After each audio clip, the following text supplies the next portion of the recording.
Alright, welcome back to the channel. It is first day and first ride on my brand new Forbidden Supernaught size large S3, fully custom built with my dream parts, a custom paint job. Looks insane. Thank you so much for the awesome feedback on the build video. Glad everyone likes it, but this is the video I've been waiting for, and I feel like you all have been waiting for as well. And we're gonna see how this thing rides. I will admit I have done one run already on a blue to bed stuff in, so you didn't miss out on much. Just wanted to make sure nothing was coming loose. I've got a multi-tool with me. Yeah, just got to check stuff as I ride. We're gonna do some downhill now. Drop a like on the video if you love the look of the bike, and if you are excited to see what this bike can do. I'm confident it won't break, touch wood. Let's do a run down. I'm excited for this one. Straight into original sin. Brakes, like I said, are briefly bedded in, but I'm still gonna be not going 100%. Wow. Oh, it's loose there. Honestly, listen to that. All I can hear is tires. And you know what I'm like? I'm a sucker for a quiet bike.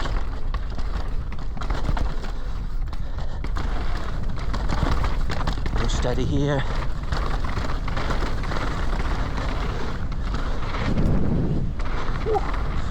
Silky, sick. That's my first downhill I've done on this thing. It's kind of rough. That's what they'll use for the Garbanzo, so that was cool.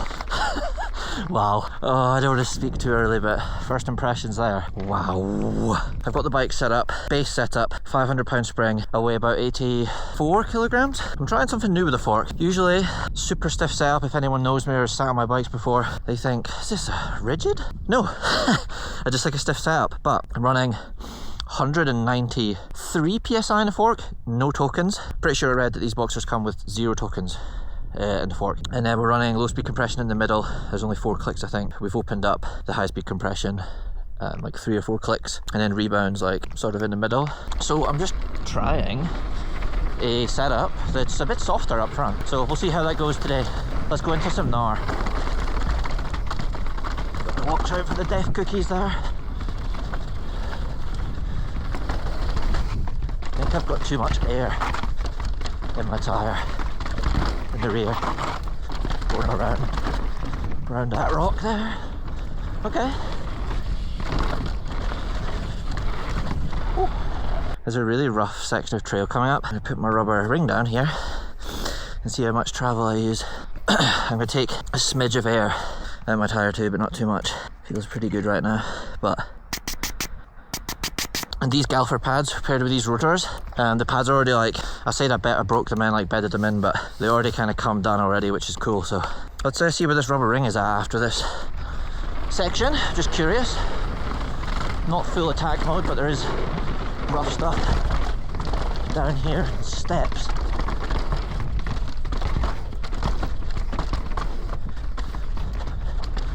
I'll do a double here. Yep, nice. So the rubber ring was more than half of my travel, but I was smashing through that stuff pretty hard actually. Felt kind of good, can't lie. It's interesting because I never thought I'd see myself running a fork with no token in it. Oh wow, that felt good. Let's say hi the whole way. There we go. Conditions are mega loose today. Just gotta be mindful of that.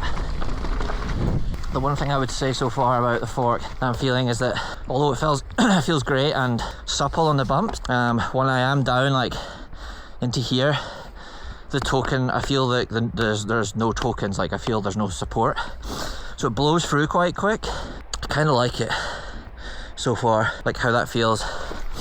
Let me know in the comments, do you run tokens on your downhill forks, your dual forks? Have you tried without? Alright, very fast bit of trail down here.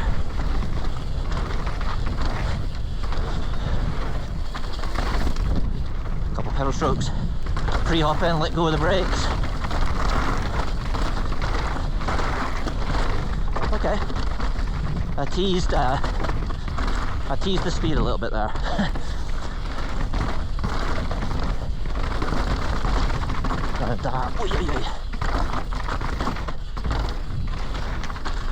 Wow. I went on that section that I went quite fast on, moved up a smidge. Still think that's pretty good. If it starts to get above debonair here, maybe one token would be good. And I can apply that for the next ride, but I'm gonna give this really gonna give this a chance, honestly. But first run, holy. Quick bolt check. That was a bit loose. Oh, that's loose. Always check your bolts. All right. Everything's tight.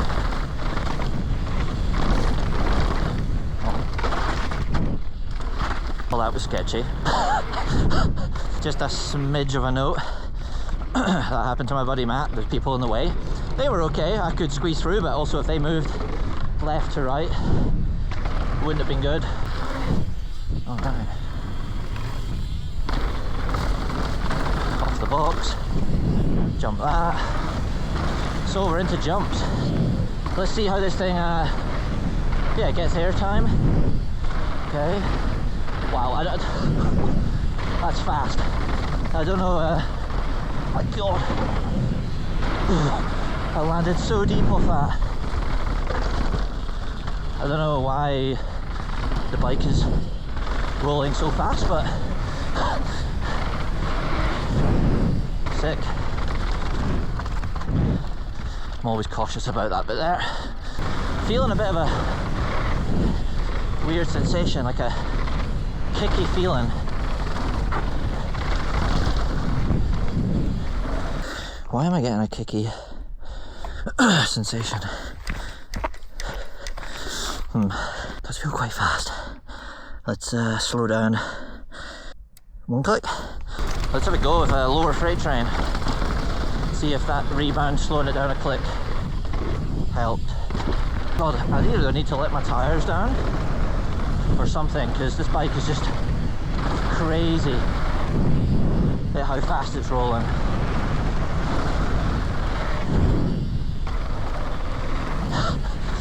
Mad. Feels good though. I'm still pressing my brakes before every jump, so. Okay, so we're on our way back up, but first run in the books, blown away. Impressed, a little bit shocked, surprisingly impressed again. It blew me away. Mega quiet.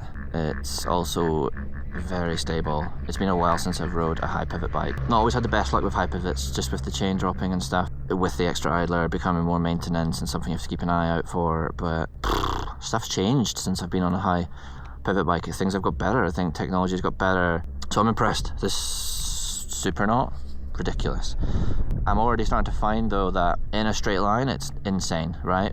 Cornering, I'm still not fully trusting it yet, but the jumps, I'm feeling a kicking sensation in the rear. So it's like my bike's loading, like on the takeoff. So my bike with a high pivot, it's lengthening, like the bike's lengthening, and then when I take off, the swing arm comes back and it just feels like it's kicky. And I don't know if it's that, because I remember getting that sort of sensation a little bit at times from any high pivot bikes I've ridden in the past. So I'm between slowing my shock down and a click or two here and there, but it is a completely different bike to the V10 that I rode last year. I'm going to eat my own words, because when I dropped in on that run, I was going to say, I was obviously super happy with it, and I was going to say, this thing is better, I think, than the V10 feeling wise. And I said that the V10 was the best downhill bike I've ever rode in my life, in my career. Ever swung a leg over a bike, it's the best one. This could take the cake and the cherry on top, not gonna lie to you. Let's get in, we'll drop in on a track called 2 Mushroom, and we'll see how it handles it, because I'm trying that new thing with the fork where I'm not running any tokens.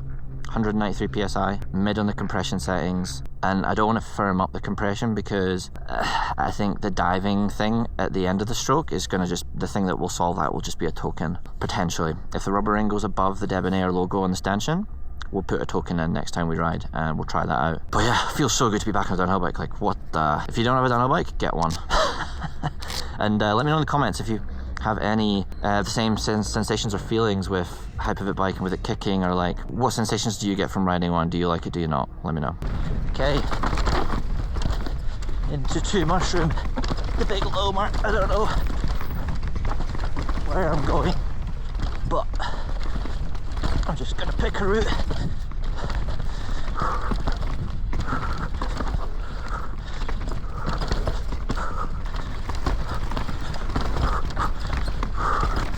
Whoa. Jump.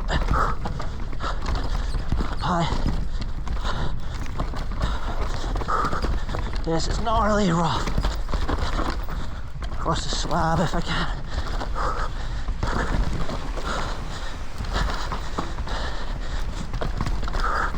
Wrong line. Up high. So many rocks, especially if you don't know where you're going.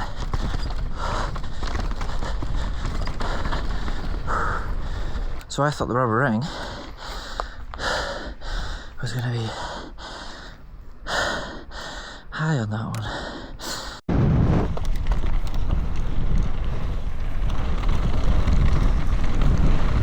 Alright, going for a lap with Max. There's bicycles everywhere. Oh my god. Oh, it's mad. He's going the crazy route.